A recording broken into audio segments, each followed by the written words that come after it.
আমরা যখন শ্রীমদ্ ভগবদ গীতার শ্লোক পড়ব তখন আমরা অনুষ্টুপ ছন্দে পড়ব এবং অনুষ্টুপ ছন্দে পড়ার ক্ষেত্রে একটা লাইনে 16টা অক্ষর থাকে এবং এই 16টা অক্ষরকে আমাদের আটটা আটটা করে আলাদা করে পড়তে হয়। নমস্কার আমার শ্রদ্ধেয় গুরুজন তথা আমার প্রিয় ভাই বোন তথা আমার সমবয়সী যাহারা এই ভিডিওটি দেখছেন সবাইকে সংস্কৃত এন্ড সনাতন ধর্ম ইউটিউব চ্যানেলে জানাই সুস্বাগতম।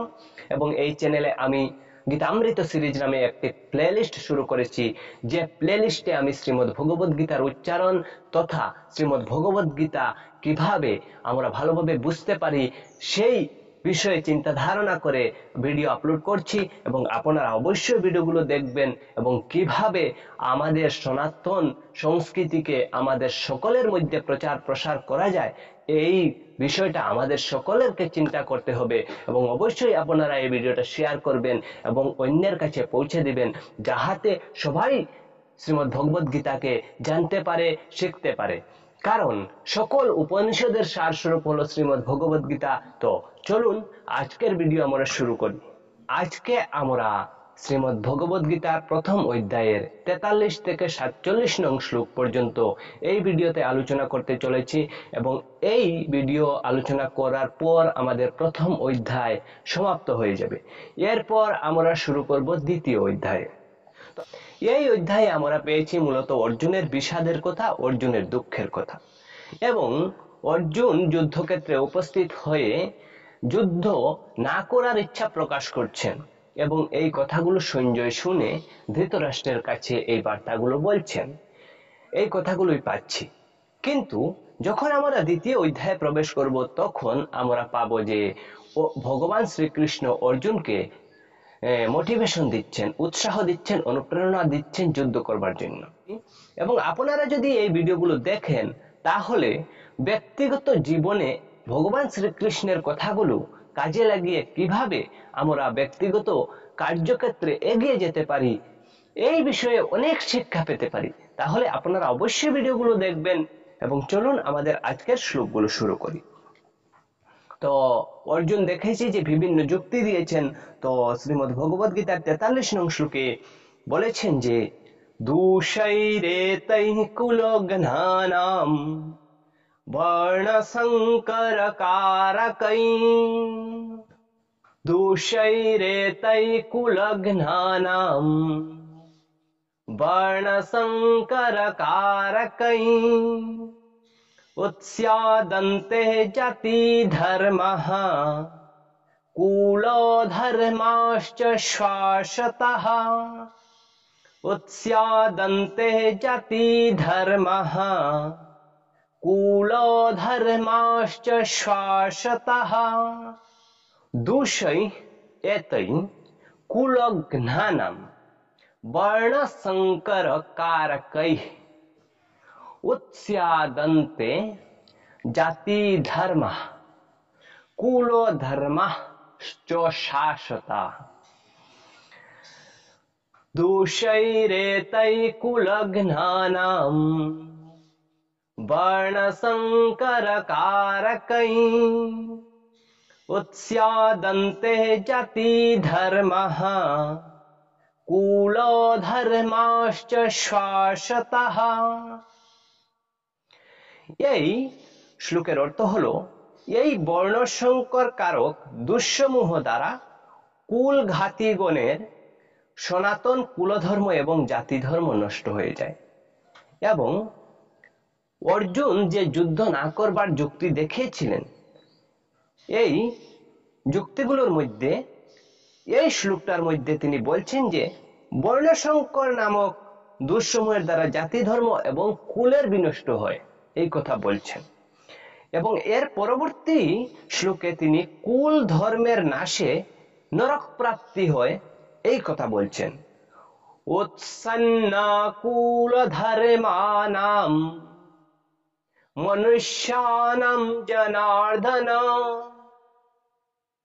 উৎসন্না কুল ধর্মানাম মনুষ্যানাম জনার্দন নরকে নিয়তম বাস नरके नियतं वास भवतीत्यनुशुश्रम भवतीत्यनुशुश्रम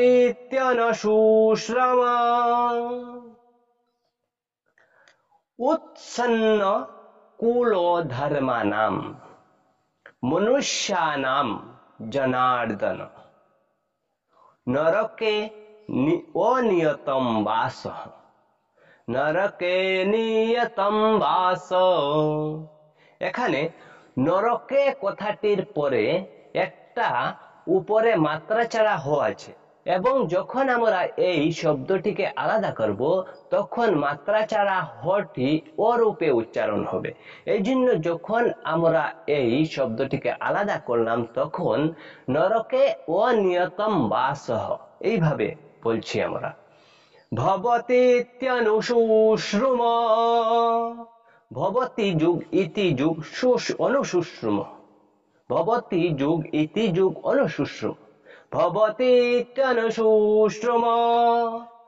আচ্ছা, তো এই শ্লোকটির অর্থ হলো, হে জনার্দন, কুলধর্ম ভ্রষ্ট মানুষদের অনন্তকাল নরকে বাস হয় এবং যাহারা কুলধর্ম ভ্রষ্ট হয় তাহাদের অনিয়ত কাল অর্থাৎ সীমাহীন সময় নরকে বাস করে তাহারা। এবং এইরূপ আমরা শুনেছি, ভগবানকে বলছেন যে এইভাবে আমি শুনেছি। তারপর তিনি কি বলছেন, রাজ্য লোভে স্বজন বধকে পাপ মনে করে অর্জুনের অনুতাপ করছেন 45 নং শ্লোকে। তিনি বলছেন, অহবত মহৎ পাপম অহবত মহৎ পাপম কর্তুম ব্যবসিতা বয়ম কর্তুম ব্যবসিতা বয়ম यद्राज्य सुखलोभेन यद्राज्य सुखलोभेन हन्तुं सजनमुद्यतः हन्तुं सजनमुद्यतः। এই শ্লোকটি যদি আমরা ভেঙে ভেঙে পড়ি তাহলে হবে, অহবত মহৎ পাপম कर्तुं व्यवसिता वयं यद राज्य सुख लोभेन हन्तुं सजनम उद्यता। तो এই শ্লোকের অর্থ হলো, পরিতাপের বিষয় যে আমরা বুদ্ধিমান হয়েও ঘোর পাপ করতে প্রস্তুত হয়েছি, যে রাজ্য এবং সুখের লোভে নিজের আত্মীয় স্বজনকে বধ করতে উদ্যত হয়েছি, এই কথা বলছেন। ঠিক ভগবান শ্রীকৃষ্ণের সামনে অর্জুন একেবারে যুক্তিপূর্ণ কথাগুলো বলছেন আমাদের মনে হচ্ছে, কিন্তু এর পরবর্তী শ্লোকে বলছেন যে যুদ্ধে প্রতিদ্বন্দ্বিতা না করে কৌরবদের হাতে নিহত হলেও অর্জুনের সকল্যাণ বোধ করা। অর্থাৎ যুদ্ধে প্রতিদ্বন্দ্বিতা না করে যদি কৌরবদের হাতে তিনি নিহত হন তবুও তিনি নিজের কল্যাণ হবে এই কথা মনে করছেন। তিনি মনে করছেন যে না, আমি তো বুঝতে পারছি, তাহারা বুঝছে না, তাহলে কি আমিও বুঝবো না, তাহাদের সাথে আমিও কি না বুঝ হয়ে যাব, এই কথা ভেবে তিনি বলছেন যে তাহাদের সাথে যদি আমি যুদ্ধ না করে তাহাদের হাতে যদি নিহত হই তাহলেও আমার কল্যাণ, এই কথা তিনি বলছেন। यदि माम प्रतीकारं यदि माम प्रतीकारं अशस्त्रं शस्त्रपाणयः अशस्त्रं शस्त्रपाणयः धार्तराष्ट्रारणे हन्युः धार्तराष्ट्रारणे हन्युः तन्मे क्षेमतरं भवेत् तन्मे क्षेमतरं भवेत् यदि माम अप्रतीकारं यदि माम प्रतीकारं अशस्त्रं शस्त्रपाणयः। যখন মূর্ধন্য থাকবে, ন দুইটা আছে, একটা দন্ত্য ন আর একটা মূর্ধন্য। তো যখন দন্ত্য ন উচ্চারণ করব তখন আমাদের জিহ্বাটা দাঁতে লাগতে হয়, এবং যখন মূর্ধন্য উচ্চারণ করব তখন জিহ্বাটা মূর্ধাতে লাগতে হয়। উচ্চারণ স্থান অনুযায়ী এগুলোর নামকরণ করা হয়েছে। তো यदि मामो अप्रतीकारम अशस्त्रम शस्त्रपाणयः धार्तराष्ट्राः रणे हन्युः तन्मे क्षेमतरम भवेत्। এখানে হন্যুহু আমি বলেছি, তো এরপর স আধা আছে, অর্থাৎ দন্ত্য শটা আধা আছে।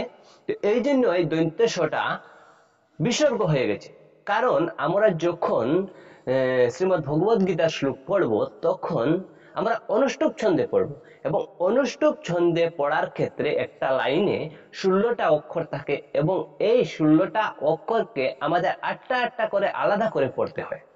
এই জন্যই আমাদের এখানে 8টা অক্ষর শেষ হয়ে যায়, এবং এই যে আধা স আছে এই সটা বিসর্গ হয়ে যাচ্ছে। তারপর এই শ্লোকটির অর্থ জানবো আমরা। যদি শস্ত্র রহিত এবং প্রতিকার রহিত অবস্থায় আমাকে অস্ত্রধারী ধৃতরাষ্ট্রের পুত্রগণ যুদ্ধে বধ করে, সেটিও আমার পক্ষে অতিশয় কল্যাণকারী হবে। উনার ব্যক্তিগত যে মতামত, ব্যক্তিগত যে চিন্তাধারা, এই চিন্তাধারা অনুযায়ী তিনি এই কথাগুলো ভাবছেন এবং এই কথাগুলো প্রকাশও করছেন। তারপর অর্জুন কি করলেন? শুকার্ত অর্জুনের ধনুর্বাণ ত্যাগ করে উপবেশন করা। তারপর তিনি নিজের ধনুর্বাণ ত্যাগ করে বসে পড়লেন। সঞ্জয় উবাচ, অর্থাৎ সঞ্জয় ধৃতরাষ্ট্রকে জানাচ্ছেন এই যুদ্ধক্ষেত্রের বর্ণনাগুলো। তিনি বলছেন যে এবং উক্তার্জুন সংখ্যে, এবং উক্তার্জুন সংখ্যে রথোপস্থ উপাবিশৎ, রথোপস্থ উপাবিশৎ বিসৃজ্য সশরম চাপম, বিসৃজ্য সশরম চাপম শোক সংবিঘ্ন মানসঃ, শোক সংবিঘ্ন মানসঃ। তো এটি আমরা আলাদা আলাদা করে পড়ব। এবং উক্ত্বা অর্জুনঃ সংখ্যে, এবং উক্ত্বা অর্জুন সংখ্যে রথোপস্থ উপাবিশৎ বিসৃজ্য সশরম চাপম, বিসৃজ্য সশরম চাপম। দন্ত্য স দাঁতে লাগিয়ে উচ্চারণ করছে, এই জন্য স উচ্চারণ হচ্ছে। স তালব্য স তালুতে লাগিয়ে উচ্চারণ করছে, এই জন্য স উচ্চারণ হচ্ছে। শোক সংবিঘ্ন মানসঃ, শোক সংবিঘ্ন মানসঃ। তারপর এই শ্লোকটির অর্থ হলো, রণভূমিতে শোকে ব্যাকুল চিত্ত অর্জুন এইরূপ বলে বাণ সহ ধনুক ত্যাগ করে রথের পশ্চাৎ ভাগে বসে পড়লেন। অর্থাৎ বাণ সহ অর্জুন গান্ডীব ত্যাগ করে দিয়েছেন এবং তিনি রথের পিছনে গিয়ে বসে পড়ছেন। এবারে আমাদের প্রথম অধ্যায়টা শেষ হলো।